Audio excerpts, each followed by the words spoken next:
Otep, bien-aimés frères et sœurs, vous connaîtrez la vérité et la vérité vous affranchira. Ça, c'est pas moi qui le dis, c'est la Bible qui le dit. Mais moi, je vous dis mieux.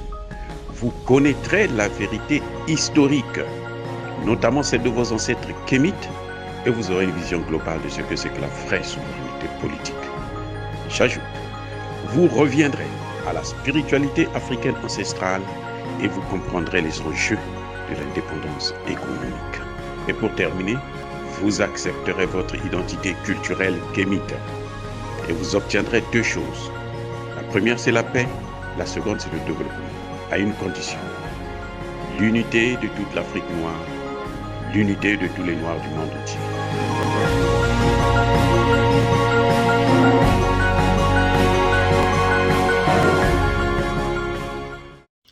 Otep à tous, bienvenue sur la chaîne des panafricanistes, par essence, par conviction et par excellence. Celle des citoyens kémites par nécessité et obligation de combat. Nous sommes une chaîne qui n'est guidée que par nos ancêtres et rien que par les ancêtres qui appartiennent à l'égrégore du monde noir. Par conséquent, nous ne croyons en aucun Dieu venu de l'étranger. Toutefois, cette vidéo n'est aucunement destinée à inciter ni à la haine, ni à la violence. Car nous menons un combat qui est d'abord et avant tout spirituel, ensuite il est politique, géopolitique et géostratégique, contre l'impérialisme, le colonialisme, le néocolonialisme et l'endocoloniat, sur la base du principe fondamental que nous avons hérité de nos ancêtres kémites, qui est celui de la Mahat, c'est-à-dire vérité et justice. Vous êtes donc en droit de connaître la vérité et nous avons l'obligation de vous dire la vérité, rien que la vérité, afin que justice soit rendue au continent africain. Et ça, c'est notre modeste contribution dans cette noble lutte en faveur de la souveraineté, la dignité et l'unité africaine. Ça, c'est exactement ce qu'on appelle le panafricanisme.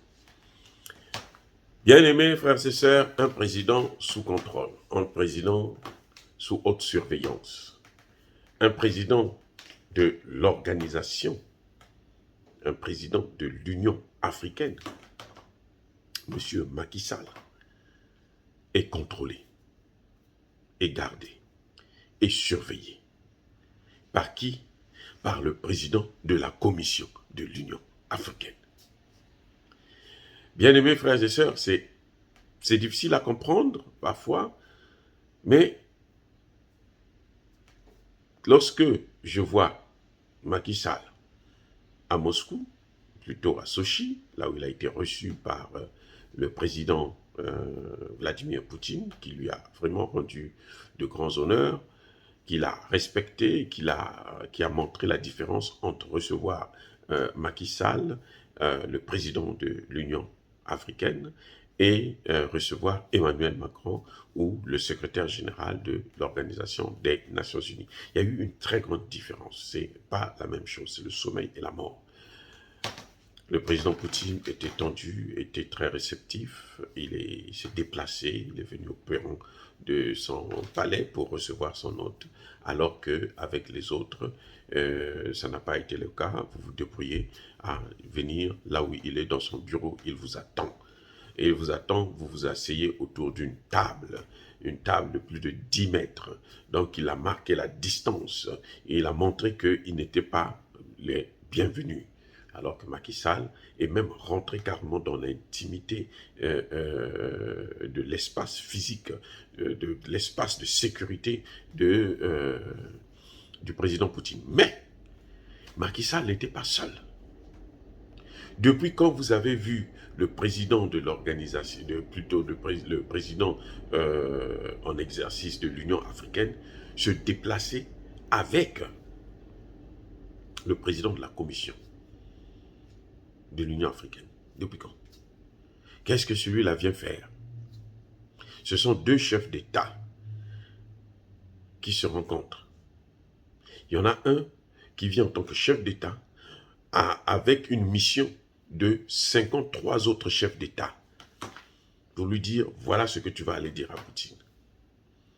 Et il est obligé de prendre un haut fonctionnaire, certes, de l'Union africaine pour le trimballer dans ses valises comme si c'était son caniche. Qu'est-ce que le président de la commission de l'Union africaine, Moussa Faki, faisait avec Macky Sall à Sochi? Qu'est-ce qu'il faisait? Quel était son rôle? Quelle était sa mission? Les chefs d'État n'ont pas envoyé en mission le président de la commission. Ils ont envoyé le président en exercice de l'Union africaine, qui est un homologue chef d'État. Et lui, en tant que président de la commission, lui, il est là seulement pour organiser les réunions entre les chefs d'État. Eh oui, le président de la commission, ce n'est pas le diplomate de la mission des chefs d'État. Ce n'est pas le ministre des Affaires étrangères des chefs d'État, non. Chaque pays a son ministre des Affaires étrangères, chaque pays a son président. Le président de la commission, il est là pour faire fonctionner l'Union africaine. C'est pour faire fonctionner les rencontres, pour faciliter les rencontres entre les chefs d'État, entre les chefs de gouvernement, entre les ministres des Affaires étrangères, de l'économie et dans tous les domaines. Mais son rôle, ce n'est pas d'aller représenter, d'aller faire la politique à la place du président de la commission. Plutôt le président en exercice. Et nous savons qui est Moussa Faki. Moussa Faki, c'est l'homme des Français. C'est la bête noire. C'est le cheval de Troie de la France au Tchad. C'est celui-là qui vous parle de la démocratie au Mali, alors que au Tchad, il n'y a pas de démocratie. Mais oui. Moussa Faki, c'est celui-là qui critique la démocratie, le coup d'État au Burkina Faso ou en Guinée, alors que chez lui-même au Tchad, il y a eu un coup d'État. Et pourquoi il ne critique pas? Pourquoi il critique seulement là où la France critique? Les coups d'État que la France critique, c'est les coups d'État que Moussa Faki critique. Les coups d'État que la France soutient, comme lorsqu'on l'a vu, Emmanuel Macron en personne est allé adouber Idriss Déby, qui remplaçait un autre Idriss Déby. Moussa Faki l'a fait aussi, il est venu adouber. Donc Moussa Faki imite, Moussa Faki fait, Moussa Faki dit ce que Emmanuel Macron dit. C'est le porte-parole, c'est la voix de Emmanuel Macron en Afrique. C'est l'exécutant de Emmanuel Macron. Donc, quand Moussa Faki vient avec Macky Sall, visiblement, Macky Sall est sous surveillance. Si c'est Macky Sall lui-même qui a choisi de partir avec lui, alors Macky Sall a un problème de diplomatie. Il est hypocrite. Oh, alors, le dernier des hypocrites. Mais je pense plutôt qu'il a été, comment dirais-je, Moussa Faki a été mandaté par les Européens qui payent son salaire. Mais s'il a été mandaté pour venir assister, parce que il faut reconnaître que Macky Sall est en train de se surprendre, il est en train de jouer avec le feu. C'est pour ça que je vous ai dit dans l'une de mes vidéos que Macky Sall veut doubler Ousmane Sonko. Macky Sall veut avoir un 3e mandat.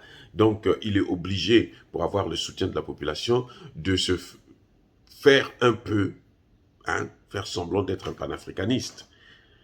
Parce que, on le sait aujourd'hui, Macky Sall a le pouvoir, il peut passer à l'acte, notamment demander la suppression du franc CFA, par exemple, demander que les bases militaires françaises, qui sont même au Sénégal, puissent quitter le territoire africain. C'est ça que demandent les panafricanistes. Il ne le fait pas, donc ce n'est pas un panafricaniste. Un panafricaniste, c'est celui qui opte pour ces options-là. Les deux, ça, ce sont des options fondamentales. Les bases militaires françaises, le franc CFA. Quand je parle de supprimer le franc CFA, ce n'est pas pour le remplacer par l'écho que Emmanuel Macron et Alassane Ouattara ont créé. Et on n'a pas entendu Macky Sall critiquer cet écho. Donc, il est en train de jouer avec le feu, il est en train de vouloir nous manipuler.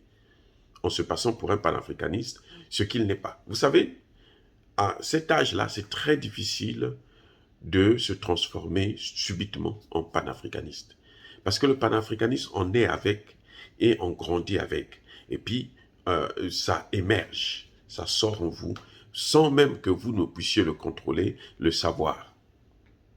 Bref, Moussa Faki est là pour jouer le jeu, pour contrôler, pour rendre compte à Macron de tout ce que Macky Sall et Poutine ont pu se dire. C'est pour ça que Macky Sall lui-même, il reconnaît qu'il n'avait pas le droit de venir avec le président de la Commission de l'Union africaine, puisqu'il dit à Poutine d'entrée de jeu que, ben écoutez, j'étais obligé de venir avec ce caniche parce que j'ai été envoyé par les pairs. Les pairs, il dit bien qu'il a été envoyé par les pairs, mais il était obligé de venir avec lui. Pourquoi? Parce que les autres maîtres de Macky Sall, c'est-à-dire Emmanuel Macron et ses alliés, ont l'œil sur lui. Ils veulent savoir et comprendre qu'est-ce qu'il va se dire avec Poutine, puisqu'il a surpris par son vote en s'abstenant lorsqu'il fallait prendre des sanctions à l'ONU contre la Russie. Donc, il a surpris, les gens se sont dit, non, c'est pas possible, le Sénégal ne peut pas avoir une telle position. Mais c'était une position certainement par erreur, ou certainement, comme je disais tantôt, pour satisfaire les panafricanistes, et puis se passer pour un panafricaniste, ce qu'il n'est en réalité pas encore. Nous le souhaitons, et il a encore le temps, et ce que je dis, c'est que s'il veut être panafricaniste, il n'a qu'à, il a le pouvoir de dénoncer le franc CFA, de dénoncer la présence militaire française en Afrique. Voilà les deux éléments. Et puis, se positionner sur la levée immédiate des sanctions sans condition contre le Mali, parce que ces sanctions, ce sont les sanctions d'Emmanuel Macron appliquées par la CEDEAO. Fin de citation. Donc, ça fait que Macky Sall avoue à Poutine qu'en fait, il n'avait pas le droit de venir avec ce chien de garde. Mais il était obligé. C'est pour ça que Macky Sall a parlé de pression. Nous avons voté malgré les pressions. Mais nous sommes des États souverains. Nous sommes des États souverains. On n'a pas besoin d'avoir la pression. Ça, c'est leur problème. Faire des pressions ou pas, on s'en fiche à la rigueur. Mais nous sommes des États souverains. Donc, on prend notre position par rapport à nos intérêts, pas par rapport aux intérêts des pays européens ou des États-Unis. Voilà comment ça fonctionne. Mais si lui, il a dit qu'il est sous pression, c'est parce qu'il voulait rappeler à Poutine que je suis obligé de venir avec celui-là. Jusqu'à preuve de contraire, pendant toute la discussion, Moussa Faki n'a rien dit. Parce qu'en fait, il n'avait rien à dire et parce qu'en fait, il n'était pas à sa place. Sa mission, c'était d'écouter et de voir, afin de rendre des comptes à ses maîtres qui sont Emmanuel Macron et la clique. Eh oui, bien aimés frères et sœurs, dire cela c'est inciter à la haine ou à la violence. Non, nous sommes une force tranquille. Ya Bakolerve, Ya Malembe, j'ai dit. Soyez bénis par le Dieu des Kémites.